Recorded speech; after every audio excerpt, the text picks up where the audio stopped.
হজরত আজরাইল আলাইহিস সালাম একদিন মনের দুঃখ নিয়ে আল্লাহ তাআলাকে বলতেছেন যে আমাকে তো একটা দায়িত্ব দিয়েছেন, জান কবজ করার দায়িত্ব তো পালন করতে হবে, এটা তো কোনো মাপ নাই, দায়িত্ব পালন করলাম।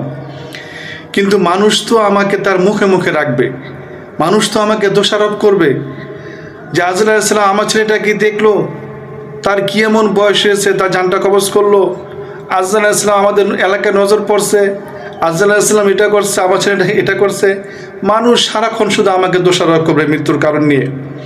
তখন আল্লাহ তাআলা বলবেন যে শান্ত হও, নিশ্চিন্তায় থাকো।